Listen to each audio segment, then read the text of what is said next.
We're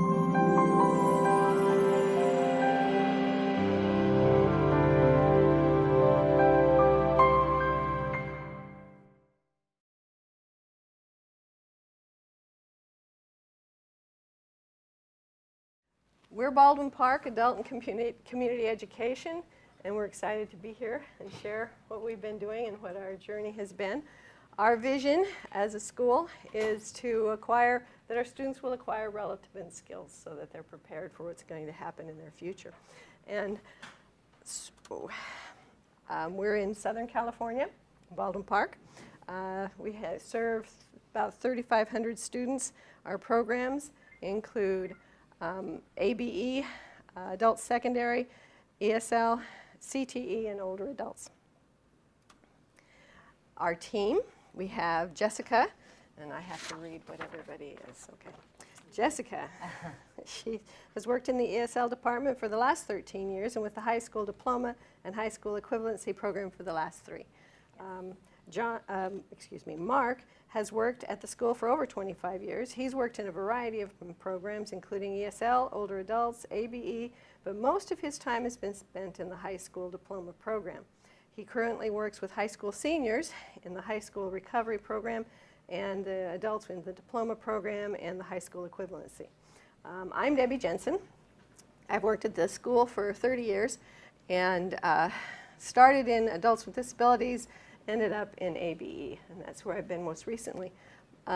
Additionally, they've given me the assignment where I'm working with teachers and trying to get them into the distance learning program. And I've had the great opportunity to work with OTAN, which is a great joy to do that as well. And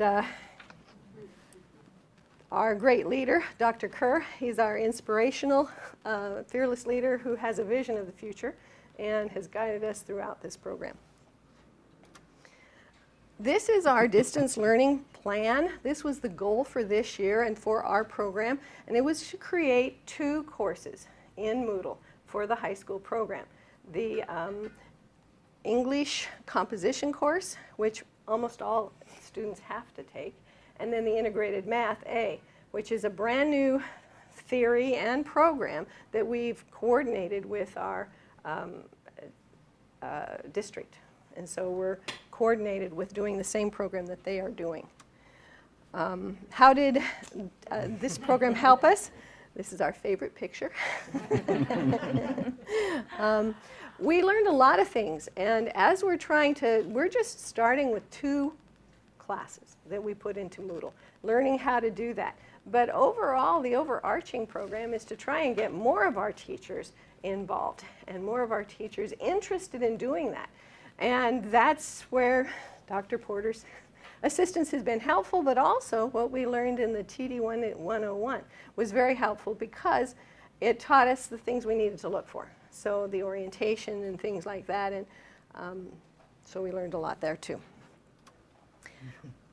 To date, what we have accomplished, we have the English composition course as a Moodle course ready.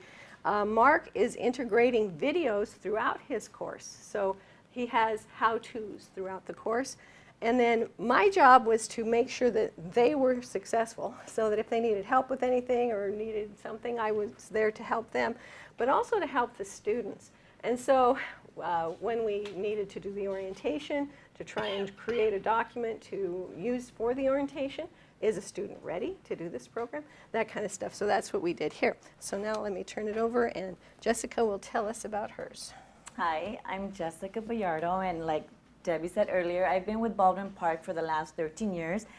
Most of it's been in ESL, but for the last 3 years, I've been with high school diploma and high school equivalency. And I wanted to focus on setting up a course online for the students because the majority of them have a hard time, struggle just accessing the internet and navigating through it and using it correctly. You know, when they're doing a report, finding information, for example, on cancer, on breast cancer. Okay, being able to transfer that information to their essay, not copying and pasting, right? Looking for different resources and be able to get the information and to use their own words. So what I did, I did a class. Let me see, can you go back down? Which, up or down? Yeah, right there. Right there, okay. It's the English composition course for the high school diploma. It's worth 10 credits, okay? It's one of our most basic courses to take. It's a lot of work. It's chapters 1 through 24, and then on top of that, you have to do essays, reports, resumes, cover letters, business letters, and friendly letters. Anyhow, going back to the students struggling using the internet. So, Where? let's go back down a little bit. Down? Down. I mean, no, I'm sorry, up. Up, okay. I'm sorry. Okay. Let me do it. Hold on. You do it. Sorry. Okay. Give me the wheel. Yes, please. Here is the picture of the book, and then below that is the brief description of the course that the students are going to take. This is the beginning, getting to know you. Let's see, for example, what's this right here? Video. A video on goals. Okay, we did that. Let's see, let me go back. This is chapter A, and here I just, I briefly describe what they're going to be learning in the chapter. And again, I know this looks very simple and blah and plain, but because the students have such a difficult time getting online and not getting distracted by anything else, we did PDF files for the worksheets for each chapter. And so, let me do the first one. They could just open it, okay? And they could answer the questions and then submit it to me through Google Docs. That's one thing I've been doing with them, getting them into the habit of using Google Docs. So can they fill it? Oh, no, it's okay. I'll talk about that after. And then for each chapter, I did want to make a video. I mean, not make a video, get a video from YouTube, for example. Pick a topic that is persuasive. No, it's only on the laptop. But it's really great. Sorry, I'm going to pause. Again, this is very simple. In order to come into my class, the students must have a 9th grade math or reading level. I'm pretty sure everyone has experienced what they test on paper and when they come to class is a different story. So I wanted to make this as simple as possible. Some of this is, I hate to say, but junior high level, middle school, because that's the only way they're going to understand what's going on. And they take notes and then they submit the work to me and they get extra credit from there.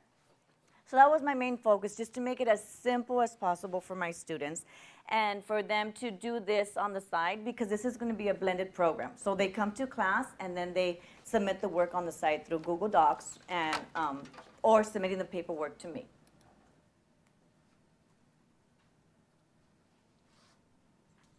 Okay, that's it. Okay, all right.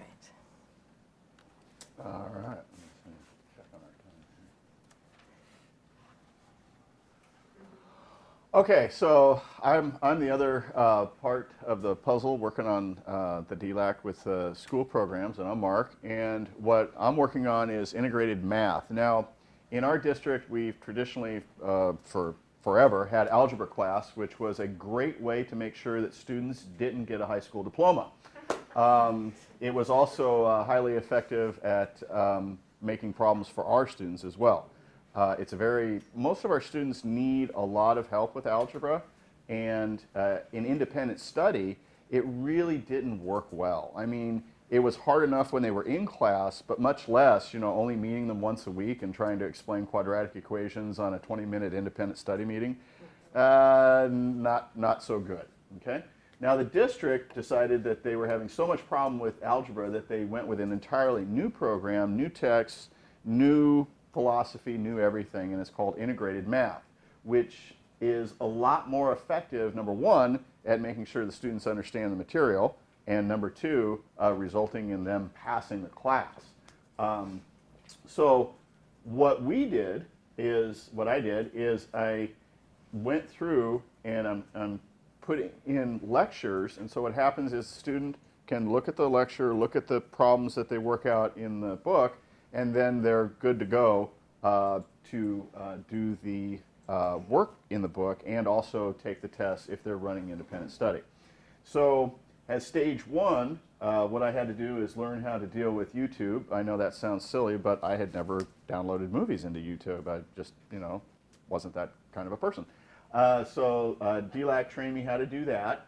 And then I was a Moodle hater. I hated Moodle, okay? And now I'm kind of at the stage, because DLAC has been able to, and I have a wonderful mentor and a coach, been able to, I can stand Moodle now. It's okay, it's okay. So just to give you a demo of what, I'm going to touch the screen here. Is that going to, no, it's probably not going to do any good. But this is what, for example, a student would be if they're working on lesson 2-4, page 120. So hopefully we have some sound here.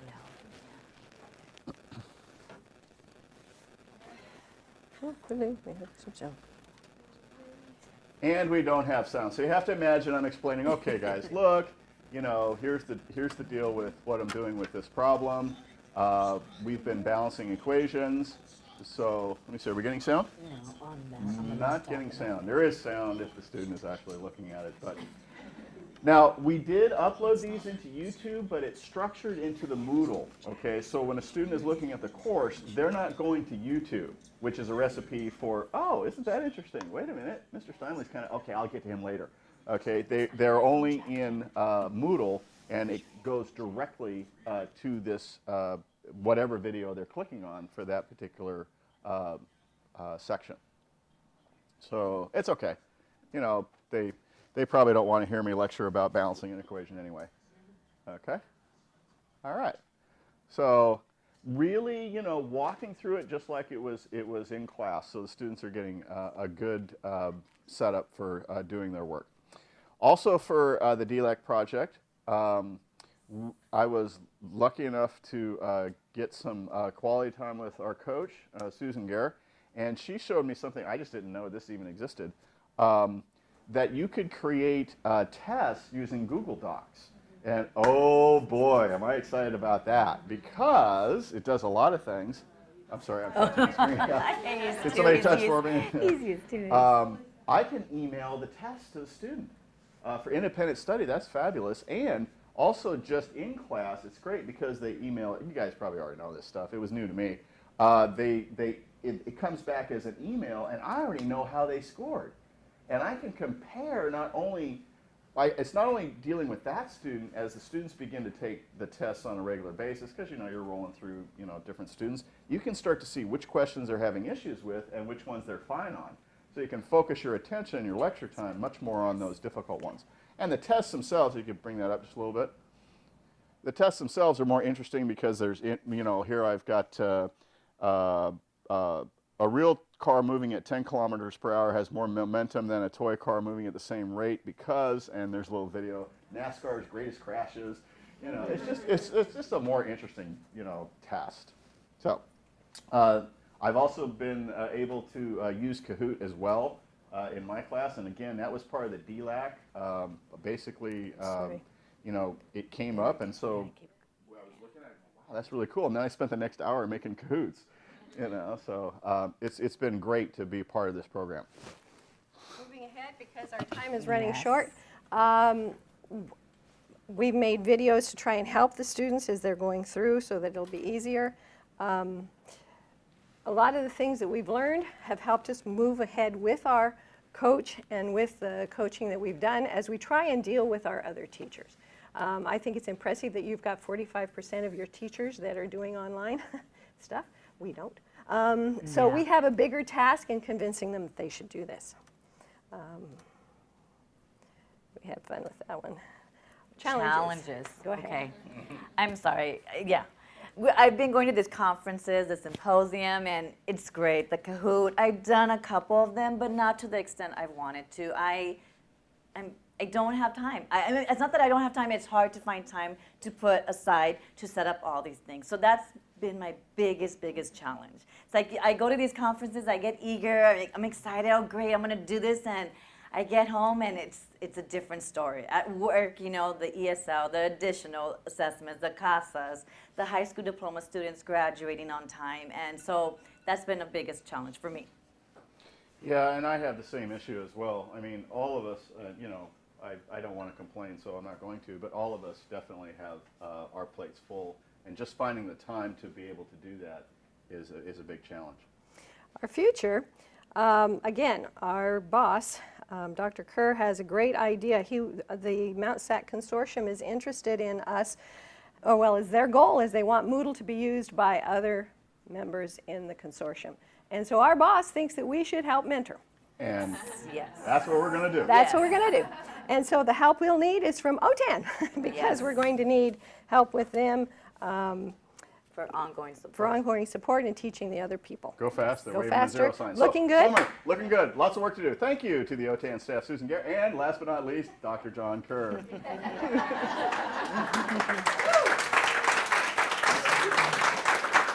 Questions, comments? The PDF files, do they have to download and print them, write on them, and then? No, At this moment, they do. yes, they could download them, they can print them, but let's say they're they don't have enough time, they could just write the answers on the Google Docs and they could email it to me. But I would like to find a way where they could type in the answers on that same. That's what I was asking. Yes, We haven't gotten there yet. yes. Okay. So that's a challenge for me. Yes. Do you have to close caption your videos? You know, I've seen that, and I've started to experiment with a little bit. So I'm not quite there yet, but my ultimate goal would be that not only would they be looking at it and being able to hear me talk, but there'd be that script running on the bottom. So that's kind of my ultimate goal, is to have that. I think that'd be fabulous. If you're training your ESL students to use Google Docs, are you training them to share the doc with you, or? No, this is for my high school diploma class. So how, Yes. they email it to you? Yes, they email it to me, yes. So they all, for the most part, they have their own Gmail accounts, and if they don't, I help set them one up, set up one, and then they submit the work as, just as a Word doc. Okay, Yes. I was just wondering how, if you give feedback through that doc, Well, on the comments or? actually, just through email, yes. I didn't get into it. A lot of them don't know how to use the internet correctly. Maybe out of 5 students, for example, 2 of them will know how to, access the internet, navigate, and work effectively. The other it's not, they don't do it appropriately. So my thing is just to get them comfortable using the internet, so they feel comfortable in contacting me. Just so you know, from the virtual audience, John says, "Good job," and wavy. We have a job to come back to, yes.